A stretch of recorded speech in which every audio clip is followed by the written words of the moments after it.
Hello, welcome to a video on off tracks and how to deal with them and what you can expect from them. So we're here watching this Porsche heading down at Kyalami, round to the left, nicely into the apex, goes a little bit wider than they want to at this point. They come back across, they just catch the curve and they end up going off track. They're sliding a little bit and then they just slow the car right down. Then they happen to be in a gap, so they're able to accelerate and continue.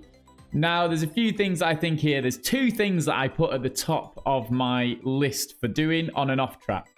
One is to try and keep control. And then my second thought is always try and cause as little disruption to the other drivers as possible. So if you can pull off the track and ruin your own race rather than hitting someone and ruining their race, in my eyes, that's a better sportsmanship move to do.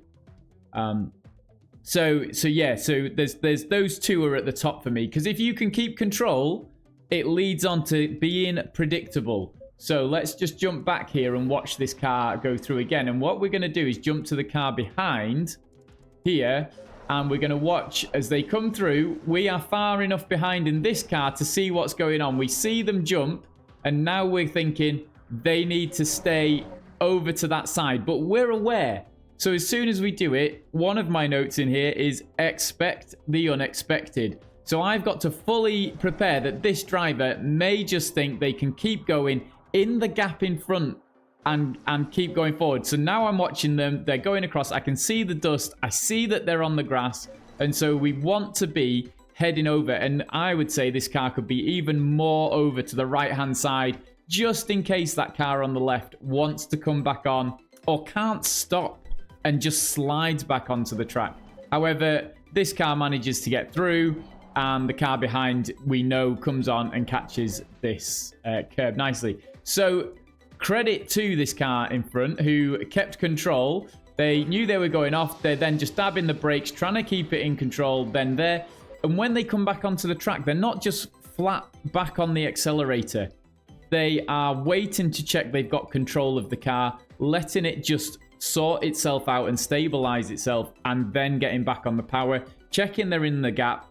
So there's two different thought processes here. If you go to the options and go into the hood and go down to the circuit map there, then you've got disabled, I don't suggest this, enabled, and full. Enabled is going to show you a small section of track where you are. Now, a lot of people advise to use that because it lets you see very easily if the track is busy where you are and if there's a gap to get on.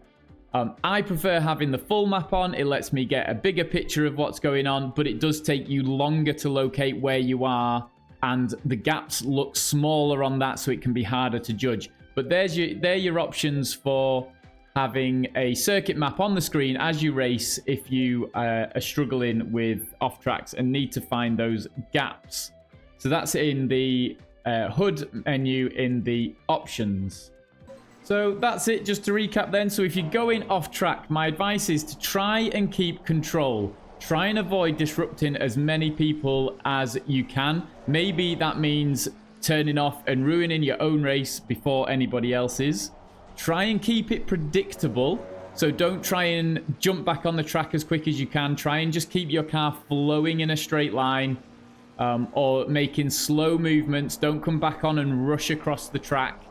And if you see somebody off track, try and watch out for them. Try and predict what they're trying to do.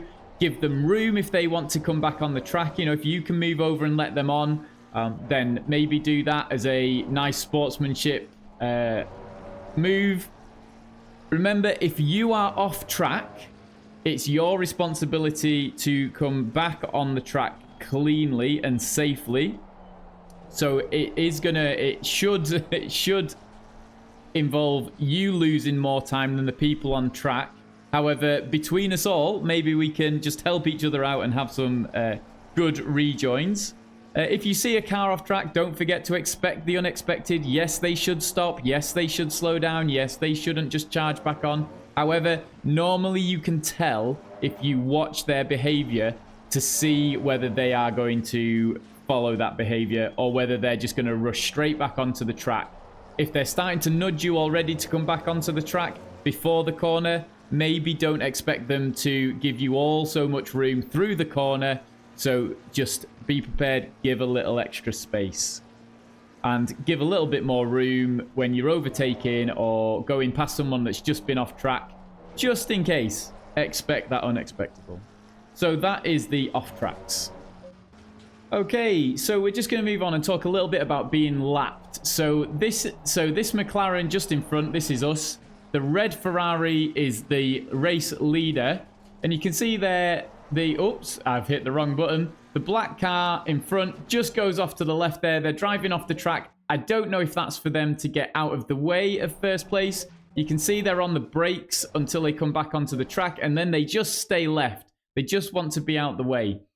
Now, it may have been that they made a mistake and they thought the best way to diffuse that situation is to drive across the track. So if we skip back and we jump forward to the black car and we come through, I think they've just hit the brakes and they're diving out the way. They don't want to impede the race leader that's behind them, and so they managed to very nicely just drive and keep control of the car and move out the way. They then just stay there whilst they let first and second through and then get back on their way. Now, you don't have to drive off the track.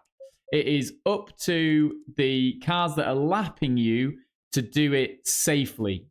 So let's carry on watching as we head down here onto the brakes. That's first place just in front. And this McLaren that's in front of the camera. And you can see there the McLaren in front, again, just moves out the way. Doesn't accelerate straight away and just lets first place through and then just tucks back in behind. Now, that's your call. If you think, actually, this is going to be safer for everybody if I can just move out the way and lift, then that's really nice of you to do that. You don't have to do that. The rules say you can stay on your line. You can't defend if you're being lapped. So if we're approaching this car and they move to the inside to defend, then that's not so good.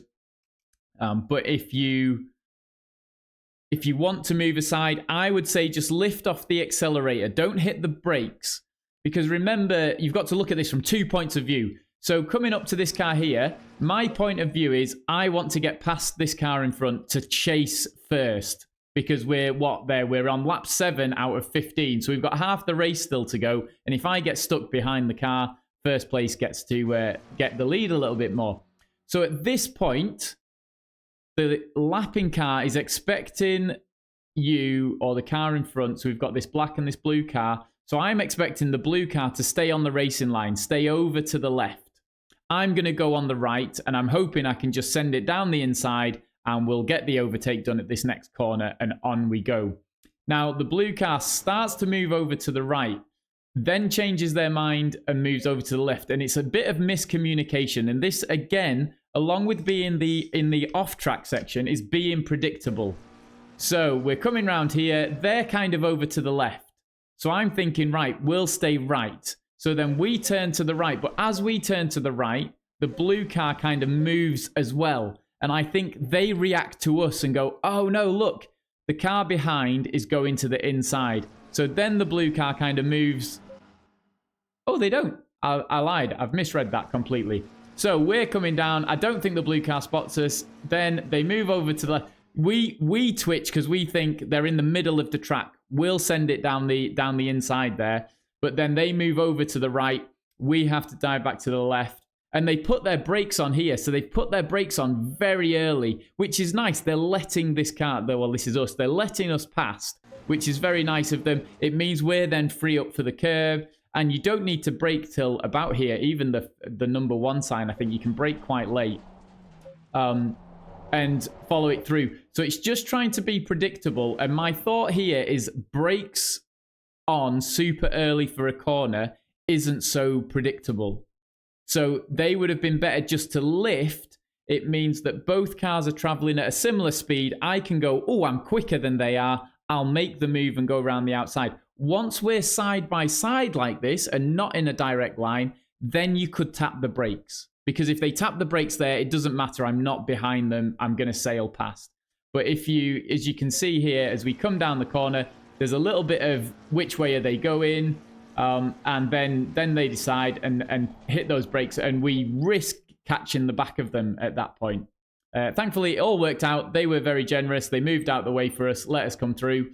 Another tactic that you can use is this purple car in front. If we go to the leader here, who's coming through, so we can see the purple car there. They're on the brakes, and actually they remain off the racing line. So they kind of go deep on the corner, which lets first place kind of just scooch through on the inside. Now, it can work if there's one car. If there's another car coming behind, it can put you way off the line. When do you get back onto the circuit? So it's not always the best, but sometimes if there's one car coming up, just braking a fraction later than normal, going deep into the corner, and you can see they just turn to let them through. That can be a really nice, efficient way to let one person past. And if you brake late, they're probably going to notice. They'll take the inside line. You can then just kind of keep going. They've hit the brakes again here, and they're going to let the next car through as well, because there's a couple in a row. So it makes it a little bit more complex. And so because they're off the line, they've tried to think predictable here is me staying out of the way, and that lets the next cars come through.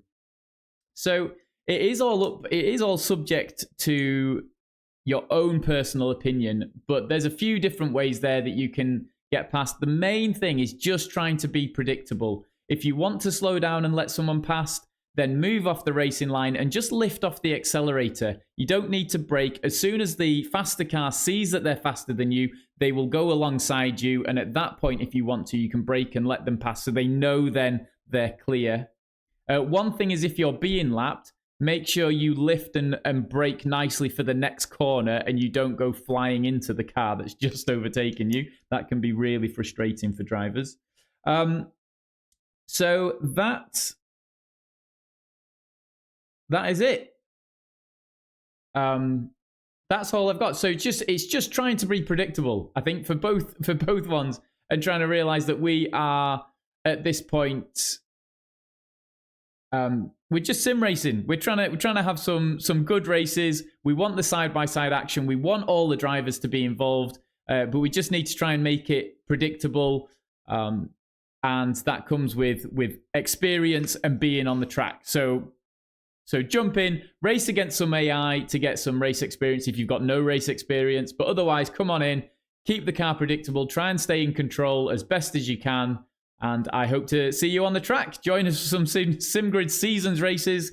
It's really bringing the game back alive. Really nice for the console to get some love. So we will hopefully see you soon on track. Have a good one. Cheers now. Bye.